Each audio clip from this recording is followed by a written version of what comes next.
Вы смотрите новости Татарстана, в студии Алексей Калиничев. Здравствуйте.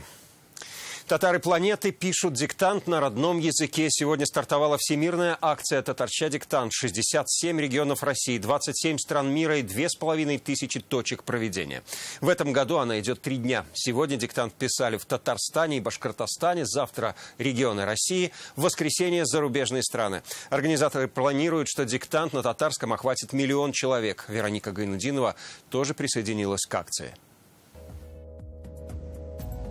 Сегодня первый день акции. Диктант на татарском пишут Татарстан и Башкортостан. Внимание жителей с утра приковано к экранам телевизоров. Ровно в 11 часов утра началась трансляция на нашем канале. Присоединиться смогли все желающие онлайн.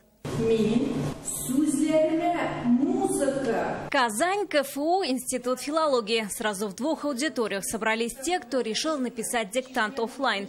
Текст – отрывок из произведения Гумера Баширова. Зал полон, здесь и руководители, и ученые, и студенты.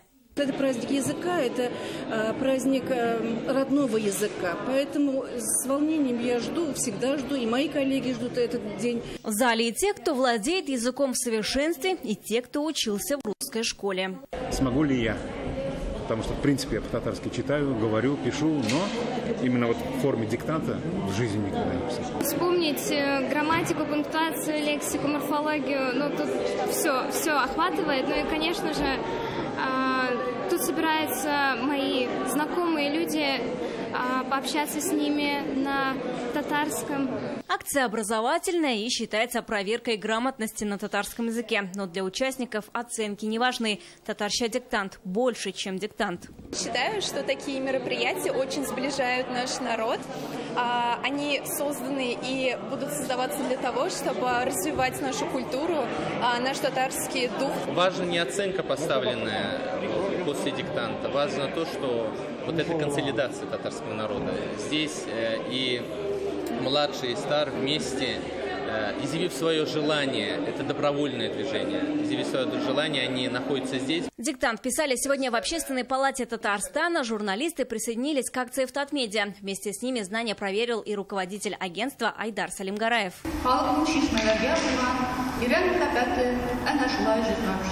Каждый год акция проходит и в Башкортостане. В этом году диктант здесь писали на 63 площадках. Для них это праздник. Мужчину в тюбетейках, женщин украшает халфак. Это нужно для меня, чтобы я сохраняла свой язык, чтобы я его совершенствовала, чтобы я его лучше знала. Хочу получше узнать свой родной язык, и поэтому в целях саморазвития. Татарча диктант в этом году писали и в библиотеках, и в домах культуры, и в других местах, каждый где сам организовывался. Акция в этом году идет 3 дня. Сегодня писали в Татарстане и Башкортостане. Завтра регионы России. 12 сентября весь мир. Мы здесь затрагиваем интересы и чувства миллиона людей, наших татар, миллионов людей. Безусловно, очень сильно объединяющий фактор, тем более участники это не только из Татарстана. По интернет-технологиям сейчас можно и в режиме онлайна. Разные способы участия, так что это очень сильный фактор, объединяющий и на сохранение развития языка. 3 дня, то есть это 3 разных уровня текста, это направленность на Татарстан. Конечно же, у нас владение языком как бы сильнее. Завтра у нас будут писать Российская Федерация, а уже в воскресенье для татар, которые проживают за рубежом. Регионы России и зарубежья диктант выходные смогут написать, посмотрев трансляцию на ТНВ «Планета». Начало в 11 часов. За 3 дня диктант на татарском языке напишут 1 000 000 человек. Вероника Гайнудинова, Адельмин Дубаев, Милуша Латыпова, Разили Мамов, ТНВ, Казань, Уфа. В Татарстане появится высшая инженерная школа. Об этом стало известно во время визита в Татарстан Елены Шмелевой, руководителя образовательного фонда страны «Талант и успех», сопредседателя Центрального штаба ОНФ.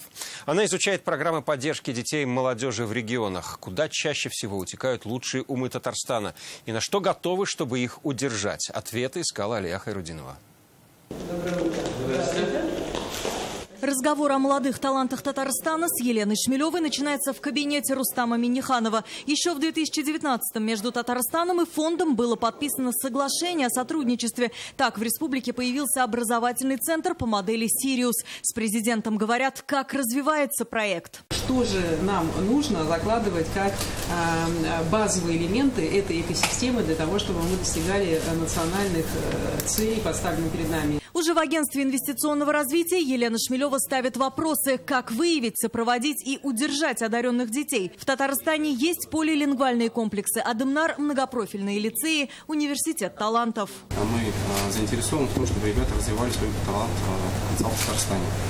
Образовательные программы разнонаправленные в университете талантов, они связаны с развитием разных компетенций наших студентов. На круглом столе обсуждают, как развивать человеческий капитал. Без него не будет конкурентной экономики.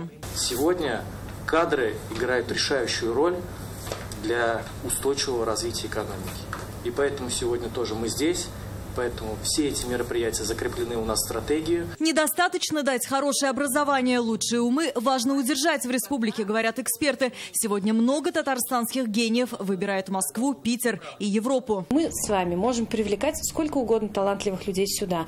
Но если мы не создадим для них грамотные условия, хорошие условия работы, они все равно уедут отсюда, уедут на территорию, где высокое качество жизни. Символично, что в рамках своего рабочего визита Елена Шмелева посетила и многопрофильный лицей номер 187. Здесь среди учеников уже есть те, кто посетили смену в образовательном центре «Сириус». Остальные довольно четко настроены туда попасть. Планируется ли создание образовательных программ по таким дисциплинам, как политология, экономика? В формате диалога прошел открытый урок Елены Шмелевой. Позже она осмотрела лицей. Президентская наша программа 198 тысяч блоков к началу учебного года отремонтирована. Главный итог визита. В Казани появится инженерная школа. Таких в России будет 30. Это профильное образование с 1 класса школы до завода. Мы интегрируем и уже получили подтверждение от правительства Российской Федерации о том, что «Сириус» и университет, научно-технологический «Сириус» со всеми партнерами, которые сегодня присутствовали,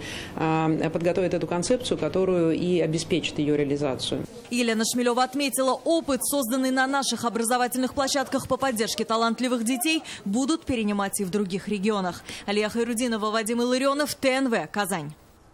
Большая газификация пришла в Мензелинск. Сегодня в городе по республиканской программе введен в эксплуатацию новый газопровод. Магистральная сеть позволит бесплатно подключить к голубому топливу жителей 2 микрорайонов. Как изменится жизнь города, узнал Дмитрий Аринин. Очень хорошо готовится. Пожалуйста. Не подгорает, ничего, очень хорошо. Назира Султанова сегодня печет оладьи на новой газовой плите. В доме праздник, провели газ. До участка, до дома газ провели бесплатно. Спасибо за это всем. Газ пришел сразу в 2 новых микрорайона Мензелинска – Садак и Элеваторный. До этого здесь использовали электроплиты. В месяц за электричество платили около 15 тысяч рублей. Дома стало очень тепло, уютно. Раньше мы отапливались электричеством. Топили и печку топили, и электричество подключили. Было очень дорого. Газопровод построил «Газпром Трансгаз Казань» по республиканской программе газификации, которая реализуется с 2019 года. По республиканской программе у нас газопроводы строятся к каждому земельному участку. А по программе догазификации газопровод строится к жилому дому. Новая магистраль позволит бесплатно подключить к газу почти 450 домов Мензелинска. 25% семей уже воспользовались такой возможностью. Газ – это другое качество жизни. Это тепло, уют. Это счастье в нашей семье. Это то, чем мы дорожим. Четверть мензелинцев живут в новых микрорайонах. После ввода газопровода строительство жилья активизируется, уверены в районе. Микрорайон Садак, он растущий. Около 2000 участков тут разделено, определено. По республиканской программе в Татарстане до 2023 года проложат 800 километров сетей. «Газпром Трансгаз Казань» уже бесплатно провел газ к более 1500 земельных участкам. До конца года еще 200 домов. Помимо республиканской, по решению Владимира Путина в стране запущена программа социальной газификации. По ней от действующих сетей газ бесплатно подводят к домам. В этом году мы должны сдать отвода 1685 участков по республике. В будущем году 4000 участков будут еще дополнительно газифицированы. По решению президента страны выполнить все работы по программе социальной газификации должны к концу 2022 года. Дмитрий Аринин, Рамзиль Гарипов, ТНВ, Мензелинск. Сегодня в Менделеевске заселили многоквартирный дом. 60 семей получили ключи по соципотеке. Это бюджетники, дети-сироты, врачи и молодые семьи. Дом не могли сдать с весны. Как праздник все-таки пришел на улицу Тукай, увидел Рамиль Шайдулин. Новоселье у нас. У всех по традиции кошка, а мы запускаем черепаху. В долгожданную квартиру первые запускают черепаху, как символ долголетия и порядка. Раньше Юлия Камалиева жилье снимала в очереди с 2015 года. Теперь своя двухкомнатная квартира. Я когда первый раз вообще зашла в эту квартиру посмотреть, я уже даже выходить не хотела. Сделан очень качественный ремонт. Батареи, водопроводные сети, розетки, обои. В принципе, все качественно. Даже сделаны натяжные потолки. Красивый лес. Карина Ибрагимова – сирота. Квартиру получает по специальной программе. Переезжают уже сегодня. Теперь, когда такие условия, можно и за вторым ребенком пойти. Кроме тех, что получили квартиры бюджетники, есть еще 15 сирот, которые получили квартиры. Я сегодня всех поздравил. Мы сейчас зашли в квартиры, некоторые посмотрели. Прекрасная отделка. Прекрасные условия, прекрасные подъезды. Сроки сдачи 60-квартирного дома постоянно сдвигались. В мае жители обратились к депутатам Госдумы. Вопрос решили быстро. Ждем вот 16-го года, получается. Думали, уже не сдадут этот дом. Обратились к депутату. Быстренько все сдали. Все хорошо. Ждем вот получения ключей. Семья Юлдашевых переехала в Менделеевск 6 лет назад. Дилафрус и Бахтиер, врачи, с 4 детьми снимали квартиру. Свое жилье получили по гранту. Вот теперь, дай бог, заселимся. Это свое жилье, уже благоустройство по-другому будет. Для того, чтобы мы могли людей заселить, нужно разрешение на ввод в эксплуатацию. Это которое выдает исполком города. А разрешение на ввод на основании всех заключений и экспертиз всех комиссий. Эта процедура, она была очень длительной. Но, к счастью, вот завершили.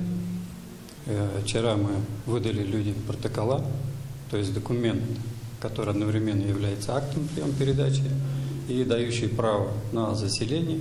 В этом году Госжилфонд введет в эксплуатацию 161 дом на 280 тысяч квадратных метров. Улучшить жилищные условия смогут более 5000 семей. Рамиль Шайдуллин, Филюза Хамидуллина, Ирик Хабибуллин, ТНВ, Менделеевск. Сегодня в Татарстане реализуется 12 национальных проектов. Благодаря им появляются новые социальные объекты и инфраструктура. Обязательства в части нацпроектов должны быть выполнены. Такое поручение дал Рустам Минниханов на совещании в Доме правительства еще в мае. Рамиль Галиуллин увидел, как они реализуются. Естественно, каждый родитель же не может пройти на пищеблок, а здесь они прекрасно все видят. Этот детский сад в Кировском районе Казани принял первых детишек в марте. Он построен в рамках нацпроекта «Демография». Ясли рассчитаны на 350 малышей. Это 18 групп. 10 из которых групп для детей раннего развития, 2 группы компенсирующей направленности, это для детей ОВЗ, и старшие подготовительные группы. Здесь столовая, медпункт, лингофонный кабинет, залы для занятия робототехникой и 3D-моделированием. Особое внимание изучению русского, татарского и английского языков. В этом детям помогает современное интерактивное оборудование и их квалифицированные педагоги. Дети все усваивают до 5 лет. 3-4 языка, для них никаких проблем нет, если с ними умно, грамотно работать. Не принуждая, а через игры. Следующий пункт визита – Большое Казанское кольцо. Дорогу построили по нацпроекту «Безопасные и качественные дороги». Завершен второй этап. Теперь здесь для водителей 4 полосы движения. В рамках этого проекта были реализованы иные мероприятия, в том числе направленные на безопасность. Это и искусственное освещение на данном участке, это и установка дорожных знаков, мы видим пешеходное ограждение. Ну и в частности произошло разделение транспортных потоков. Еще один успешный пример развития дорожной сети – Нижнекамский район. Через эту агломерацию пройдет новая трасса М12. Как отмечают, магистраль даст стимул для развития экономики региона. Он входит в целом в проект Европа-Китай, и наша часть, которая входит в Камскую агломерацию, которая затрагивает или охватывает такие промышленные гиганты, как КАМАЗ, как Нижнекамск нефтехим, это, безусловно, непосредственным образом повлияет и на улучшение транспортной логистики для промышленной части. На нем можно отрабатывать все дыхательные осложнения. Далее по маршруту изучение татарстанских разработок в сфере медицины. В центре Эйдос создают специальные симуляторы для подготовки студентов. Оборудование татарстанского производства, и их уже показывали Владимиру Путину. Благодаря мерам поддержки в рамках нацпроекта «Международная кооперация и экспорт» симуляторы доставляют на рынки Европы, Азии и стран СНГ. Реализация национального проекта по поддержке экспорта как раз нацелена на то, чтобы поддерживать такие инициативы, как мы видим сегодня компания «Эйдос», когда инновация становится целым производством. В общей сложности сейчас в республике реализуется 12 национальных проектов. Рамиль Галюлин, Олег Мыльников, ТНВ, Казань. Тысячи школ, которые должны построить или капитально отремонтировать, нужно оснастить для занятий спортом. До конца года в госпрограммы включает строительство бассейнов. Такое поручение Владимир Путин дал сегодня на заседании Совета при президенте России по развитию физической культуры и спорта. По видеосвязи участие принял и Рустам Минниханов. Сегодня в Казанском квартале юстиции торжественно открыли памятник поэту и выдающемуся государственному деятелю Гавриилу Державину. В церемонии приняли участие Рустам Минниханов и министр юстиции России Константин Чуйченко. В новом городском пространстве расположится управление Минюста России по Татарстану, Центр гражданских инициатив и судебной экспертизы, офисы адвокатов и нотариусов. Квартал юстиции начали строить в мае, первый объект уже готов. Это центр бесплатной юридической помощи. Начинаем серьезную работу по инициативе Константина вашему создание юридической деревни. Она начинается прежде всего с оказания бесплатной юридической помощи. У нас прекрасная юридическая школа с большой историей, традициями. Да и вот министр Гавриил Романович, он наш татарстанец. И сегодня Константин Чуйченко вручил Рустаму Минниханову высшую ведомственную награду «Медаль Анатолия Кани». Ее присуждают за содействие социальной защите госслужащих ведомства и исключительные личные заслуги в решении задач, возложенных на Минюст России. В ближайшие 5 дней регионы ПФО должны разработать дорожные карты социально-экономического развития своих территорий. Такую задачу поставил вице-премьер страны Дмитрий Чернышенко на совещании. В нем по видеосвязи принял участие Рустам Минниханов. Каждый регион определит 5 прорывных проектов и предложит, как синхронизировать свои стратегии развития с национальными целями и госпрограммами. На 85-м году жизни скончался татарстанский композитор, профессор Казанской консерватории Леонид Любовский. Он автор известных произведений, таких как «Балет сказания Юсуфе», симфоническая сюита из моабитских тетрадей. Светлая память о талантливом музыканте и выдающемся композиторе навсегда сохранится в наших сердцах, говорится в некрологе, который подписали Рустам Минниханов, Ментимир Шаймиев, Фарид Мухаммедшин, Алексей Песошин, Азгат Сафаров.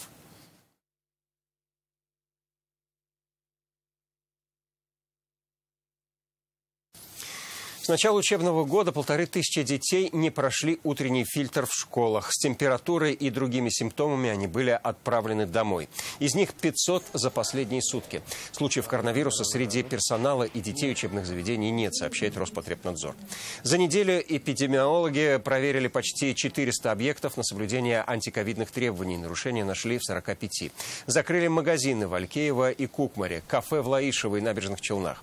На сегодня от коронавируса в Татарстане привились 1 033 000 человек. Ревакцинацию прошли около 3000. Однако темпы вакцинации 55% от запланированного эпидемиологов не радуют. Так заявила Любовь Авдонина. Для коллективного иммунитета к ковиду вакцинироваться должны уже не 60% населения, как сообщалось ранее, а 80%. Поручением оперативного штаба Российской Федерации, да, все-таки мы теперь говорим уже о 80% охвате. И на сегодня мы пересчитываем, да, Дмитрий Владимирович, мы пересчитываем численность населения, численность подлежащих, чтобы она составляла все-таки 80% взрослого населения. Ждать ли с наступлением холодов новой волны коронавируса? Какова сейчас заболеваемость среди студентов и насколько активно в КФУ идет вакцинация?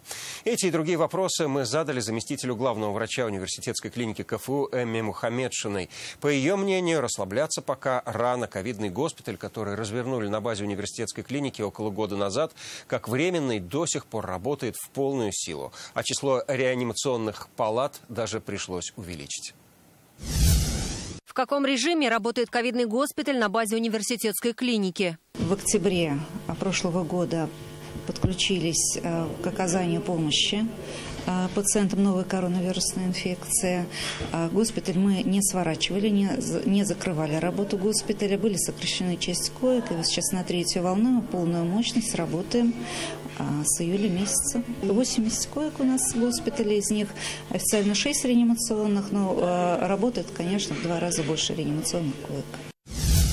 Стоит ли ждать роста числа заболевших с наступлением холодов? К сожалению, первые дни осени показывают, что уже появляются студенты с подтвержденной новой коронавирусной инфекцией.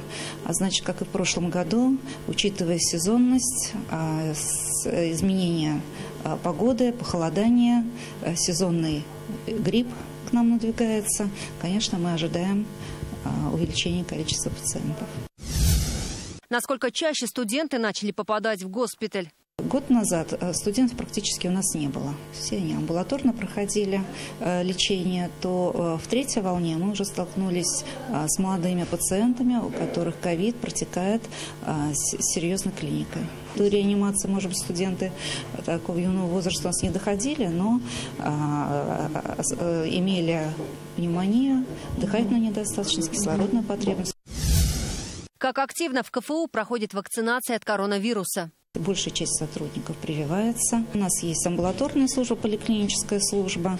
Вакцинация проводится как с выездом в университет, потому что университет большой, имеет много структурных подразделений по разным адресам. Ну, что говорить, по разным городам. Это Челны и Елабуга. Студенты у нас появились, с которыми нужно продолжать работу. Плюс мы вышли сейчас, закончились каникулы, старшие курсы вышли. Там предстоит большая работа со студентами, потому что это действительно очень важно. Никита Михалков представил в Казани свой новый спектакль «12». Столица республики стала 3-м городом после Москвы и Екатеринбурга. Сценическую версию одноименного фильма, где 12 присяжных решают, виновен ли чеченский парень в убийстве приемного отца, накануне показали в театре Камала. Почему показ был закрытым и кого пригласили на премьеру, расскажет Лина Зинатуллина. Господа, нас 12. И сегодня мы разбираем с вами довольно непростое дело. Чеченский юноша обвиняется в убийстве приемного отца русского офицера. За виновность подсудимого изначально все присяжные, кроме одного. Напряженный сюжет о сострадании и ответственности за чужую жизнь теперь в 3 часах на театральной сцене. Мы приглашаем на заседание присяжных. Как и в фильме 2007 года, старшего присяжного играет сам Михалков. Остальные актеры новые, в том числе молодые артисты его академии. Вместо киношных сценические приемы, как итог, абсолютно новое произведение. У нас же не было идеи повторить. Им главное, что задача у ребят не было играть так, как они, как те большие артисты. Все, что говорится на сцене, настолько актуально сегодня, что вопрос о том, вот 10 лет прошло из тех пор, да ничего. Вот это вечные проблемы. Насколько человек готов потратить свое время на другого человека. Впервые премьеру показали на сцене Большого театра в июне. Затем представили в Екатеринбурге и теперь в Казани. Я считаю, что Казань на сегодняшний день один из самых передовых городов во всех смыслах. Очень яркий образ, когда все может уживаться, помогать друг другу и не испытывать отчуждения. Казанские зрители аплодировали стоя. Это был закрытый показ. В зале врачи, учителя, работники социальной сферы, те, кто по долгу профессии отвечает за судьбы людей. И врачи, и учителя сегодня стратегические профессии для страны. Спасибо. Конечно, Никита Михалков – это Никита Михалков. То есть настолько затронута была замечательная труппа, замечательная постановка, много вещей, да, о которых хочется думать, переживать, задумываться. Это чудо просто. Все, что и артисты такие хорошие, как работают все артисты. Спасибо, спасибо, еще раз спасибо.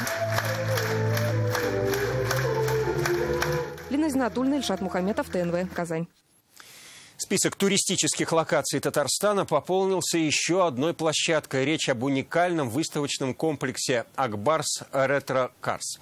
Эти автомобили многие видели только на фотографиях. Замечательный автомобиль. 140-й «Мерседес». Автомобили, на которых колесила советская и зарубежная элита. Легендарный Роллс-Ройс, ЗИС, любимая машина Сталина. Теперь уникальная выставка есть и в Казани. Она открылась на площадке комплекса «Акбарс Ретро Карс». Каждый автомобиль уникален. Это есть автомобили редкие, есть автомобили народные. И, соответственно, есть автомобили, на которых ездили и ездит наше руководство нашей страны. Около 40 ретро-машин и мотоциклов. Каждый из выставочных автомобилей уникален. Здесь и один из самых быстрых в мире автомобилей Bugatti Veyron. А это легендарный КАМАЗ. Еще в прошлом году он участвовал в ралли Дакар. Мы нажимаем, здесь как взрослые дети подходят, выбирают подраздел, соответственно, выбирают модели. Здесь история. Выставочный комплекс интересен не только редкими автомобилями, но и современными технологиями. Здесь интерактивные стенды, где можно быстро найти информацию. Есть автосимулятор, на котором можно разогнаться до 200 км в час. С помощью технологии маппинг покрасить «Волгу» в разные цвета. Купить входной билет по лицу. Работает эта программа как проходная для сотрудников, а также как для клиентов, если мы хотим покупать билет. Нам интересно, чтобы люди сюда приходили именно семьями, приходила молодежь, потому что люди должны знать историю своей страны, и эту историю мы, наверное, предоставим через автомобили. На территории есть коворкинг и кафе. Работает выставочный комплекс без выходных с 10 утра до 8 вечера. Юлия Гоголева, Игорь Романов, ТНВ, Казань. Это все, о чем мы успели вам рассказать. Всего вам доброго и до встречи.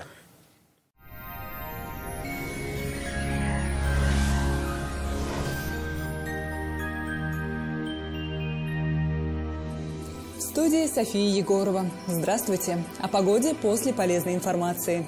Не откладывайте заказ вашей новой кухни. Закажите ее в рассрочку в Данил Мастер. Только до конца сентября доставка, подъем и установка бесплатно.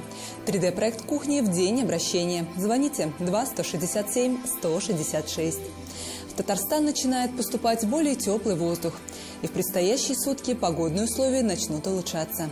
По данным сервиса Яндекс.Погода, в Бугульме, Бавлаха и Азнакаево прояснится, осадки прекратятся. Температура немного подрастет до плюс 15 градусов. Станет теплее в Набережных Челнах, Нижнекамске и Елабуге, без осадков. В Агрызе, Менделеевске, Актаныше в первой половине дня облачно. К вечеру облаков станет меньше, без осадков и плюс 13-14 градусов. Облачно с прояснениями в Арске, Кукмаре и Балтаси. Начнется потепление. В Болгаре, Дрожжином и Буинске дожди не прогнозируются. Температура повышается до плюс 15 градусов днем. В Альметьевске, Чистополе и Мамадыше малооблачно и без осадков. Днем до плюс 14. В воскресенье облаков станет больше, но будет тепло. Федеральная сеть медицинских центров «Доктор Ост». Лечение самых сложных заболеваний позвоночника и суставов без боли, хирургического вмешательства.